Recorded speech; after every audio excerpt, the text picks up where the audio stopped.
It looks like the world's their oyster. For Warruwi kids down at Bottle Rock on Goulburn Island, about 300 kilometres northeast of Darwin, dinner is do-it-yourself. But some elders fear decisions by Canberra and a work for the dole company headquartered in Sydney could sink the community's plans for DIY advancement. People out there, in their cosy air-conditioned rooms, they don't know what's going on here. People on the ground is what we need. Warruwi's Work for the Dole program is about to collapse, and staff employed to run it, like Freddie, face the sack. What will you do if they close the market garden? Go on pension. Did you say go on the pension? Yeah.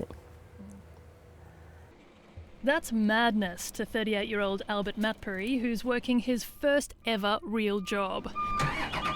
He's one of 18 men who've managed to springboard from Work for the Dole training to full-time employment on a house-building project run by the New Futures Alliance. For me, it's like we're changing the community, like the new houses and all that. People seeing us working with the white fellas. The young fellas, 6 o'clock in the morning, have breakfast by 7, they'd be up and working. 8 hours a day. 8 hours a day for a whole 5 days a week. Some worked on weekends, but that's great.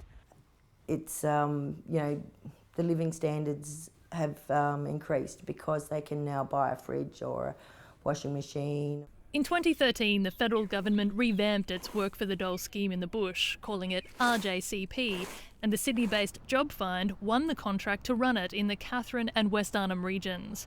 But Yagbani Aboriginal Corporation says when Job Find first took over, it had no staff, equipment or offices on South Goulburn Island or the nearby community of Minjilang. I'll talk for Minjilang. They were lost, and no one, and even today, there's no one supporting the community out there. Whereas here, we started making big noise.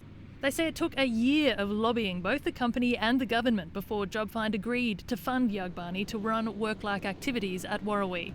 Yagbani says participation in the small community went from 0 to 60 people in just over a month. And then everyone, well, how can I come in? I want to be part of something as well. But they fear it's about to collapse again. 3 weeks ago, Yagbani's agreements with Job Find expired, and they say it hasn't responded to increasingly urgent requests for contract renewals. I'm worried because I don't know what the government or the Job Find have for us. We've got this far and it's working. It would be devastating. It just can't happen. It comes at a time when the federal government is once again overhauling its Work for the Dole program in the bush and renaming it CDP.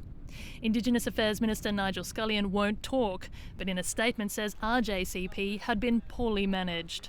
That is why we have implemented changes which are being phased in. Job Find's new chief executive Sterling Hay declined an interview, but says in a statement the company won't respond to speculation and that it's busy putting in place new arrangements. Yagbani doesn't want to risk it all collapsing again and eroding the community's hopes and goodwill. We need the decision to be made by us, ground up, not from their top telling us.